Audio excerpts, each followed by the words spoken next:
Why is it important? Because, especially if you're eating raw vegetables, there are some nutrients that are only soluble in oil. So pag kinain mo yung gulay mo, for example, carrots, pag kinain mo siyang raw, then wala siyang fat, yung vegetable, ay yung minerals niya at vitamins niya, hindi na-absorb na sa katawan. So kakainin mo, ilalabas mo, walang effect siya. No? So you have to add fat because there are certain compounds, minerals, flavor compounds that are only soluble in oil. But when you use oil, you always like to use a healthier oil, di ba? Always, di ba? Not all the time naman na, di ba? Kasi sometimes mahal nga. Pero sometimes, on a good day, if you're very conscious, you choose an oil that is very healthy for you. No? Just like olive oil. So, today we're using extra virgin, but for regular most of the days, okay, you can use pomace, no? Yeah. So at home, I have my olive oil, Bea Oliva olive oil from Spain. Then I have one whole egg. Then I have my sugar. My sugar is 1 cup of sugar. Ito ba yung 1 cup of sugar ko? Sige. And I will not sift it kasi na-sift na ito ni Ronel. Yeah. And I use my whisk. Wala pang whisk dyan. Yeah. So I'm just combining this. And I will add a touch of vanilla. Yan. Ang aking salt, hindi ko nalagyan ng salt dito sa kabila. I will just add a bit of salt. Beer! Hayaan nyo ako, may recipe yan. Kasi pag nag-bake ko, ganun-ganun ako sa kamay minsan. Hindi ako Basta! Yun. But if they want the recipe, Chef, Yeah. we're going to post it in the Yes, Bake website, yes. right? Oh, So all and you it's need to also do- available. I think you can search the video sa YouTube, no? Sa YouTube, sa Simple YouTube. Just combine it. And Greek yogurt. Ano yung Greek yogurt ko? Yan. The Greek yogurt. So ito siya, why am I using baking soda instead of just baking powder? Pag baking soda kasi, you use baking soda in recipes that have an acid element in the recipe. And in this case, the acid element is the yogurt. But if you replace this with regular milk, you have to replace the baking soda with baking powder. Because the baking powder is a combination of baking soda and an acid powder. So pag minix mo, ready to use. Pag baking soda yung gamit mo, kailangan mo gumamit ng ingredient na may acid. For example, lalagyan mo ng lemon, or sour cream, or vinegar. And I will add, based on the recipe, it is 3/4 cup. Measured to, hindi pa. Measured siya. So, Greek yogurt is usually thicker. Ano ginagawa mo dito? Di ba? Ang ganda ng aking assistant, di ba? Di ba? Welcome, Chef Jackie. Ang ko. Yan. Dear, pakihugasan to. Dahil, hugasan mo to. Ikarga mo na dun sa bag. Thank you, very much. Yan. O, di ba? Ay, ito yung amo pala natin, si Donya Jill. Pa-picture na muna kami dito. Wala naman camera. Pusi-pusi. Dito daw. Yan. Yan, dito. Ito talaga si Donya Jill. Ito talaga yung hasendera ng Mindanao. Di ba? Yan. Ito yung mayate. Yan. Yan talaga yung mga friends ko, puro mga Donya. Yan. Kaya ako nagsisikap para humabol naman sa yaman nila ng konti. Di ba? Ma'am, di ba? Yeah. So, we will just combine. It's very simple. No? Mix. And this is a recipe that you can do. Kahit bata kayang gawin, no? Because it's mixed, it's combined very simply. Then what you do, ito I have to blend. Can I borrow the mixer or ito? Or which na lang? Tapos ka na ba? Tapos ka na? Where? Hugasan na nilo rin. Ito siya kasi medyo lumpy lang yung aking yogurt.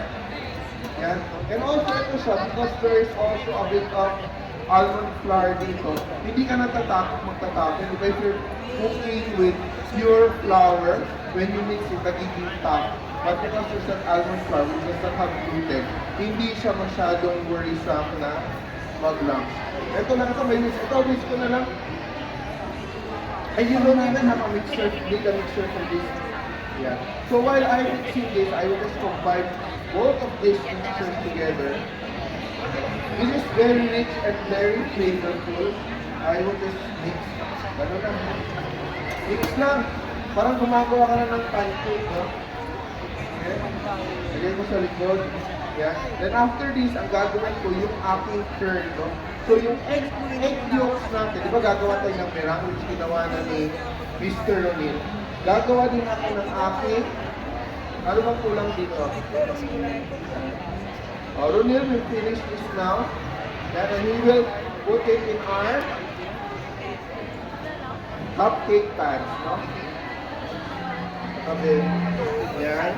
And I will start off with my curd. No? So, when you eat the cupcake, there's a cupcake, no? Very rich cupcake. Bubutasan natin later. Then lalagyan ng curd. So yung curd, para siyang custard. No? When you're making a custard, it's made with milk.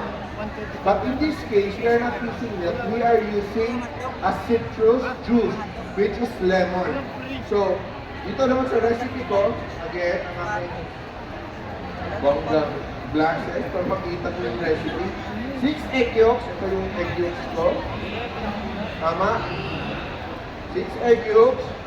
Then, 1 and 1/2 cup of granulated sugar. Mix ko lang yan. Then, butter later on. Then, I need my lemon zest. And how much lemon juice do I need? 4 tablespoons lemon juice. So, lemon zest, ito to add a very nice aroma. And, Mr. Lian, please slice and squeeze. Yan. Kaya tinatawag ko yung aking channel na simple kasi simple, inuutos mo lang. Di ba? Simple! Di ba? Utos lang. Very simple. Very simple. Yan. It's natin. Everything. So this will be a very nice, rich curd, no? Parang siyang yema, pero yung yema niya sa very rich acidity because of the lemon juice. I'm waiting for the lemon juice and I will just cook this with my butter. Yan. Pwede ba ako Lakas ang nili yan, no? Kailangan nila. Sabi ko, hindi ko siya magaling. Mas madali pa, di ba? Hindi ko kailangan ng food processor, mga ganyan. Utos lang, di ba? Lahat, di ba? Timpla ng kape. Yun, automatic, di ba? O almusal, automatic, di ba? And ito, to fill the pans, we are using a piping bag para mas ma-measure. Or you can also use a spoon. Hello, chef! O, di ba? Dami natin mga... Yan. Okay na, lemon juice. Yan. Sila ka ba na? Please! Please! Please! Nakikita ko sa umaga ngayon na tapos ano siya, nagluto na din ata. So this is around 1/4 cup. Lalagyan mo siya. So that is a curd. No? If you use cream, it becomes a custard. So eto, mix natin. I'll turn on the heat. Oh, pati pag-on, kailangan ko ng tulong. Oh! Hindi nag-on sa akin eh. Baka long press, baka na lang. Yan, long press. Yan. Ay. Yan. Okay. Little by little. So, you don't rush the cooking of this. Kasi pag rush mo yung cooking nito, ano mangyayari? Magiging scrambled eggs. So, you have to cook it in a gentle heat, little by little, and it will require a bit of patience. So, in cooking, patience talaga is very important. Kasi there are things that you can do manually, with force, with effort, where there are things that are natural, no?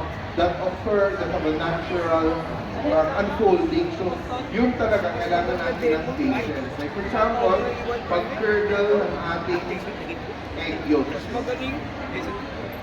So low fire. Low fire.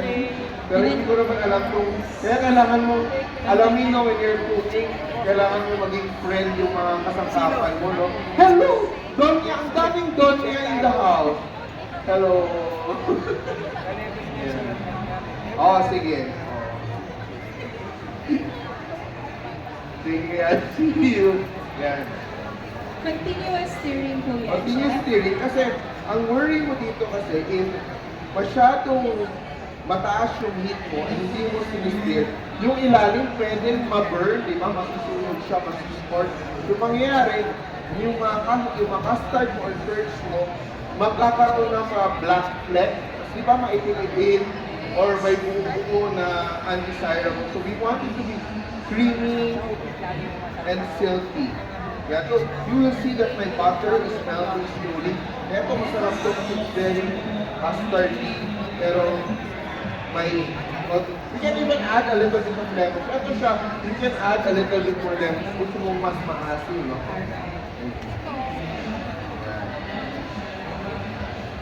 So kung gusto mong mas maasim po po. Mas maasim.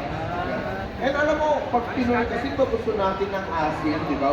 It's a flavor that really appeals to us Filipino kasi sirigang. Yung mga sausawa natin, di ba? Kamyas, mga ilaw, and all that. So, this is a cupcake that probably Filipinos will enjoy. And also, kung medyo you want to, medyo sophisticated din yung palate ng inyong guest, baka magustuhan din yan. So, there's an olive oil richness, pero there's also the buttery, rich flavor of the curd. Hindi, kuha na ng tubig doon. Hinahinay, malalaman naman natin kung hindi siya dahil mag-melt yung butter. So chef, yung recipe natin na to, good for how many? This one can make around 12 cups, 12 na cupcakes. Yeah. And you can also convert it into 2 layers. Diba? Then you put a curd on top, then sa taas, meron siyang mga marak na mga... Thank you so much. Ito, makikita mo, umiinit na yung ating curd. Yan, umiinit to stir. And you will know na maluluto siya is when you stir it, humihiwalay na sa inyong pot, no? Kaya medyo may konting kapit na siya. Oo, bake. At what temperature po natin yung isi-share? We are taking around 160 Celsius? Celsius, yeah. At how many minutes? This one will be around 10 to 12 minutes. Oh, mabilis na. Mabilis na. Okay. So kung nagmamadali tayo, 12 to 15, actually 12 to 12 to 15. 15 minutes only, napakabilis naman pala ito. Perfect for family gatherings or Yeah. for business din. If you Ang want to maganda do to, for example, mga, di ba, mga dessert buffet, you make smaller ones, gano'n lang. Kasi paulit-ulit na kasi yung mga recipes na ginagawa natin. If you want something different, yeah, di ba, tumichika ako, nag-oil na siya. Dapat hindi mag-oil. And if you want to see this recipe, it's going to be uploaded on our website. So just go to Okay lang, innovate.com. ito lang kailangan tapos sabihin. It's very nice. So you have to raise the temperature of the curd little by little. Kasi kung masyadong mabilis, magiging scrambled egg siya. So you want it to be creamy. Siya tayo. Ito, magtitigil na ito, malutog. So it's really about, tempering your egg yolks gently. And the color of this is mag-iba kasi depending on the egg yolks mo, di ba? Kasi may egg yolks na very yellow, may egg yolks na medyo light siya. So, if you want it to be a little bit darker, probably can add a bit of food color. Pero it's not necessary. Yeah. Oh, this is almost done, no?